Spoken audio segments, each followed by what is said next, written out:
Então, ó, a gente sempre tem que ir subindo nesse tronco comum para poder encontrar qual é o grau de parentesco. Então, meu filho é meu parente na linha reta de primeiro grau, certo? A minha tia, parente de terceiro grau. A minha avó, parente de segundo grau. A minha bisavó, que faleceu há 15 anos, vovó Messias, ela é minha parente de terceiro grau. E assim a gente vai subindo. Diga lá.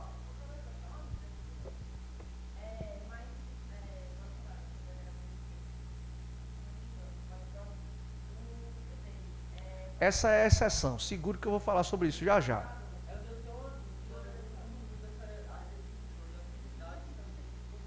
Certo. Com sanguíneo e sanguíneo é a mesma coisa, tá? A mesma coisa. O sanguíneo é alguém que é parente de você por um laço comum de sangue. O seu primo, a sua mãe, a sua tia, não sei o quê. Afinidade é aqueles parentes que a gente tem por afinidade mesmo, de convívio desde pequeno. Às vezes você tem um amigo que você chama de irmão, que você chama de primo, famílias que são muito próximas, certo? E adoção eu não preciso nem falar, né? Já poderia, teoricamente. Sua tia, por exemplo, poderia se candidatar a vereadora no município que você é prefeita. Sem problema nenhum. Por quê? Porque é terceiro grau. Mas vamos voltar. Vocês estão voando demais. Vamos voltar. Entenderam qual é a regra? Nenhum parente até o segundo grau. Você tem que memorizar o grau de parentesco. Isso aqui que eu escrevi não vai cair na prova, não. Isso aqui é loucura da minha cabeça e da cabeça de vocês, ficarem querendo se preocupar com isso aqui. Isso aqui não vai cair na prova, certo? Isso aqui não vai cair na prova. O que vai cair é isso daqui, ó. Qual é o grau de parentesco que está proibido? Até parente de segundo grau não pode. For parente até segundo grau, não vai poder se candidatar nesse território aqui de jurisdição, beleza? Aí a parte final do texto. A parte final do texto diz assim, ó. Vírgula. Salvo se já titular de mandato eletivo e candidato à reeleição. O que é que acontece? O texto constitucional, ele vai estabelecer uma exceção a essa regra de que parentes até segundo grau não podem se candidatar. Aí eu vou pegar o exemplo de Bolsonaro e o filho dele. Em 2014, Eduardo Bolsonaro foi eleito deputado federal, certo? Em 2014 ele foi eleito deputado federal. Em 2018 ele foi reeleito deputado federal e o pai foi eleito presidente. E os dois se candidataram em 2022. Eduardo Bolsonaro foi candidato com o pai dele já presidente da República. Por quê? Porque entra a parte final do texto, quando ele diz assim, se já é parlamentar, se já é político e é candidato à reeleição, não tem problema. Sabe qual é a melhor forma da gente entender isso daqui? O que a Constituição está tentando proibir é o seguinte, eu estou aqui em casa, de pernas pro ar, vejo meu pai se tornando político, com a popularidade alta, eu digo, oxa, agora eu vou surfar nessa onda, eu vou me embora. Então, o que a Constituição está tentando proibir é a novidade. Alguém que quer surfar na onda do pai, da mãe ou do parente de segundo grau, que já tem uma popularidade e quer eventualmente se candidatar. Mas se o filho, se o parente de segundo grau já é político e vai ser candidato aqui à reeleição, mesmo que o parente se torne presidente, mesmo que o pai se torne governador, prefeito, eu vou poder me candidatar novamente. Por quê? Porque eu sou candidato à reeleição. Eu fui eleito não quando ele era parlamentar, eu fui eleito antes dele ser chefe do Poder Executivo. Entendeu aqui? Diga.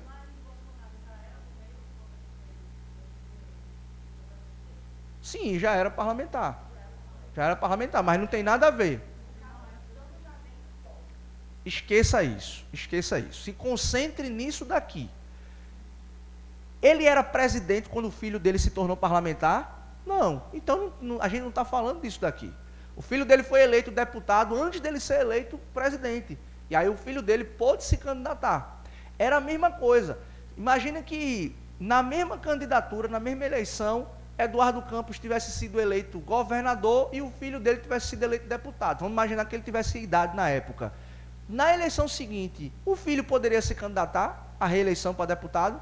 Por quê? Porque ele foi parlamentar, ele se tornou parlamentar antes do pai ser governador. Repito, o que não pode é a novidade, é eu olhar assim e ver meu parente de segundo grau com alta popularidade e eu dizer assim, eu quero me aproveitar disso daí. Você já é parlamentar, você foi eleito por conta própria, não foi por influência de alguém que estava no mandato, certo? Então, Por exemplo, vamos usar vamos continuar no caso Bolsonaro. Bolsonaro tem um filho que é senador, o Flávio, tem um filho que é vereador, o Carlos, e o outro filho deputado federal.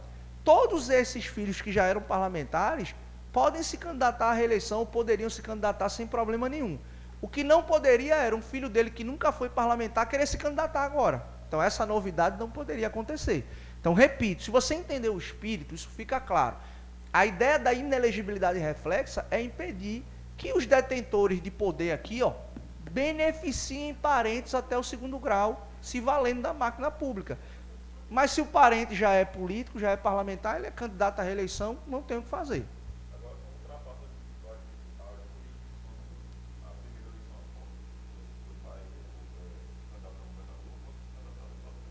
Sem problema nenhum. Sem problema nenhum. Imagina o seguinte, meu pai é prefeito de Recife, mas eu quero me candidatar a deputado federal. Tem algum problema?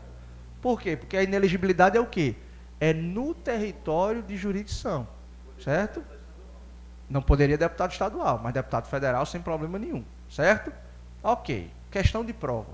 Questão bonitinha. Sempre aparece assim, ó, questão bonitinha. Sua mãe foi candidata ao Senado no seu estado e foi a mais votada da história, sagrando-se eleita senadora pelo estado X. 2 anos depois, você vendo a popularidade da sua mãe como senadora, decide lançar-se candidato a prefeito no município X. A pergunta é, pode ou não pode? Nunca mais vocês vão errar isso. Vão acertar essa questão na prova, inclusive. Pode ou não pode? Eu estou perguntando.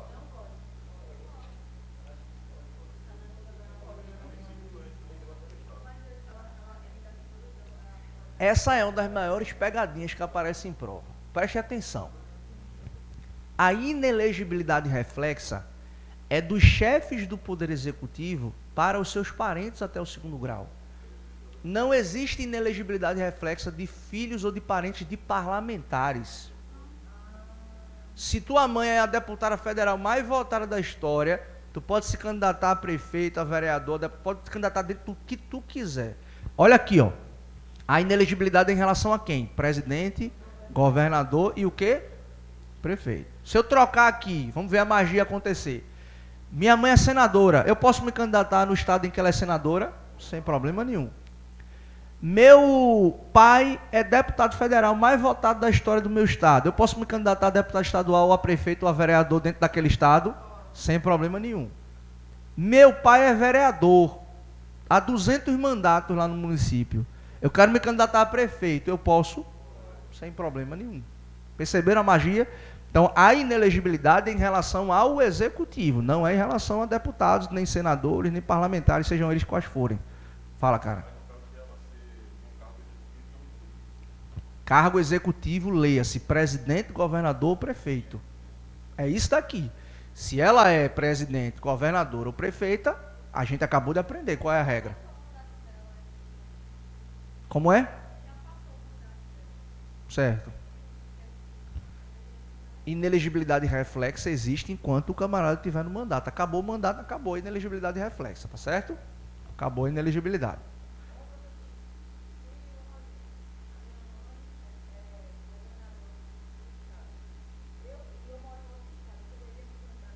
Qual é a extensão da inelegibilidade? Eu fico inelegível no território de jurisdição. Se você vai para outro estado, não tem problema. Você fica inelegível no estado em que ela é parlamentar. Você pode, que ela é chefe do executivo. Você pode ir para outro sem problema nenhum. Não importa qual foi o voto, qual foi a quantidade. Se ela é governadora, você fica inelegível no estado em que ela é governadora. Você pode ir para qualquer outro lugar. Certo? Ok? Vamos lá. Mentes brilhantes. Certo? Mentes brilhantes. Aconteceu um fenômeno aqui no Brasil no início dos anos 90 aliás, final dos anos 90 e início dos anos 2000, que era o seguinte: quando a Justiça Eleitoral começou a fiscalizar mesmo essa questão de aplicação de inelegibilidade reflexa, a Justiça Eleitoral começou a indeferir um monte de candidatura. Não pode porque está dentro da inelegibilidade, etc. Aí começou a acontecer um fenômeno aqui no Brasil, que era o seguinte: separação de casais, que algum deles era político. Assim, ó, vou explicar. Aconteceu muito assim, ó. A esposa era prefeita e o camarada estava lá, trabalhando no município, certo? Queria se candidatar a vereador. Ele poderia se candidatar? Não, porque a esposa estava na condição de prefeito. Aí chegou, durante muito tempo, muito registro de candidatura na Justiça Eleitoral, sob o argumento de que tinha acontecido separações. Casamento acabou, acabou o amor, traição, não sei o que, tá. Aí isso virou uma febre. Perto da eleição, quando tinha um pai, quando tinha uma mãe, né? Aliás, quando tinha um esposo, quando tinha uma esposa que era prefeito, era governador, acabando o casamento, para que aquele que não era político pudesse o quê? Se candidatar. Afinal de contas, se acabou o casamento, acabou o amor, acabou o grau de parentesco, eu estou livre para me candidatar, não é isso? Ok. Só que o que é que a Justiça Eleitoral começou a descobrir, começou a ver? Que a turma estava acabando o casamento na falcatrua, só para acabar com a inelegibilidade reflexa. Aí eu queria que vocês anotassem, tem uma súmula vinculante, eu acho que deve estar no material de vocês. Súmula vinculante número 25. Deixa eu dar uma olhada aqui para ver se está por aqui, cara. Obrigado. Súmula vinculante número 25. Aliás, súmula vinculante número 18. Está no material, tá? Eu não sei se tem página aqui, que o pessoal gosta de perguntar qual é a página. Não tem, não. Súmula vinculante número 18. Você só anota a súmula vinculante, ó, tá aqui, ó. Nessa última página aqui, ó. Súmula vinculante, essa parte de baixo. Aí a súmula vinculante, ela diz assim, ó. A dissolução da sociedade conjugal no curso do mandato não afasta a inelegibilidade prevista no parágrafo 7º do artigo 14 da Constituição Federal. Ou seja, se acabou o casamento, não vai acabar a inelegibilidade. Porque qual é o pressuposto? Que estão acabando de forma fraudulenta. Mesmo que tenha acabado o amor, mesmo que tenha havido traição, gaia, não sei o quê, enquanto estiver o fulano no mandato, que era o ex ou que era a ex, o ex do outro lado vai continuar inelegível. Então, minha esposa é prefeita, acabei o casamento. Enquanto ela estiver como prefeita, eu não posso me candidatar porque eu continuo o quê? Inelegível, certo? Então, mentes brilhantes, né? A turma começando a fazer falcatrua, é jeitinho brasileiro, exatamente. Obrigado, cara. Jeitinho brasileiro. Então, veja, se acabou o casamento, a inelegibilidade vai permanecer, tá certo? Beleza? Depois de um tempo, o Supremo Tribunal Federal teve que discutir mais uma besteirinha em relação à aplicação dessa súmula. Porque aconteceu aqui algumas vezes no Brasil o seguinte: minha esposa é prefeita e ela morreu. Acabou o casamento. E agora? Eu posso me candidatar na eleição seguinte? Não posso? Como é que fica a situação? Porque a súmula ela diz muito claramente que a dissolução da sociedade conjugal ela não afasta a inelegibilidade. E aí o casamento acabou, mas acabou pela morte de alguém. Aí o STF disse o seguinte, tá, pessoal? Que no caso de falecimento de cônjuge, não se aplica essa súmula. Ou seja, se alguém morreu, vai morrer também a inelegibilidade. Tá certo? Então, cuidado só com esse detalhe. A regra geral é, se acabou o casamento, não acaba a inelegibilidade. Mas se a dissolução da sociedade conjugal acabou pelo falecimento de um dos cônjuges, aí acabou também a inelegibilidade, tá certo?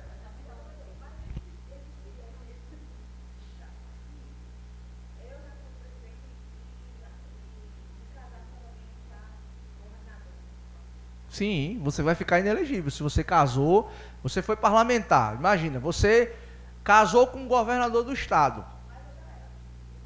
Você já era do meio. Você casou com um governador. Você só teria a possibilidade de se candidatar novamente se for candidatura à reeleição. Se for querer surfar na onda porque o governador tem poder, etc., você não poderia se candidatar. A regra é a mesma aqui que a gente viu. A novidade não pode, mas a reeleição seria possível.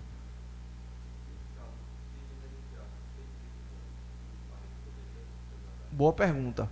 Boa pergunta. Olha o texto. O parágrafo 7º, ele diz assim, a sua resposta está no texto. Ele diz assim, ó: são inelegíveis no território de jurisdição do titular o cônjuge e os parentes consanguíneos ou afins, até o 2º grau ou por adoção, do presidente da República, do governador do estado, do território, do Distrito Federal, do prefeito ou de quem os haja substituído dentro dos 6 meses anteriores ao pleito, salvo se já titular de mandato eletivo e candidato à reeleição. Então veja, o que o texto está dizendo aqui é o seguinte, que se alguém substituiu o titular no período de 6 meses antes do pleito, imagina, faltando 4 meses para a eleição, o prefeito se afasta, aí eu vou assumir, eu na condição de vice. Se eu assumir, nesse período de 6 meses antes da eleição, meus parentes até o segundo grau vão ficar inelegíveis. Se tiver alguém candidato, vai ter que retirar a candidatura. Entendeu aqui? E aí a questão que você perguntou foi, tá, mas se não houve substituição, se o titular renunciou, como é que fica? Qual é o posicionamento hoje da Justiça Eleitoral? A Justiça Eleitoral disse durante muito tempo que se houvesse a renúncia, acabava a inelegibilidade. Só que o que é que a gente começou a ver também? As mentes brilhantes. O pessoal renunciando, faltando 6 meses e 1 dia para a eleição, para poder liberar os parentes tudinho para se candidatar. E isso claramente era uma burla, por quê? Porque o camarada muitas vezes renunciava, mas a estrutura administrativa da prefeitura estava toda montada que ia beneficiar os parentes. Aí a Justiça Eleitoral começou a determinar que mesmo que haja renúncia, nesse intervalo de 6 meses, não acaba a inelegibilidade. Vai ter que concluir o mandato para que só na outra eleição os parentes possam se candidatar, certo? Isso é questão de realidade, né, bicho? Coisa do Brasil, né?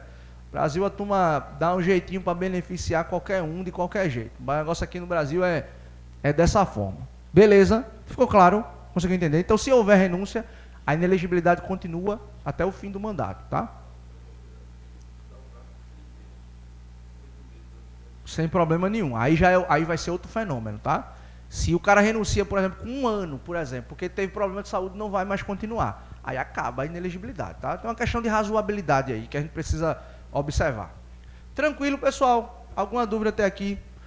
Vejam, na próxima aula a gente vai trabalhar o parágrafo 8º, que trata sobre... Esse parágrafo é muito importante para vocês, viu? Porque fala de elegibilidade de militar. E aí na próxima aula a gente continua nossos estudos. Próxima sexta-feira. Oi? Pode. Obrigado pela presença de vocês. Feliz ano novo. Muita saúde e muita paz.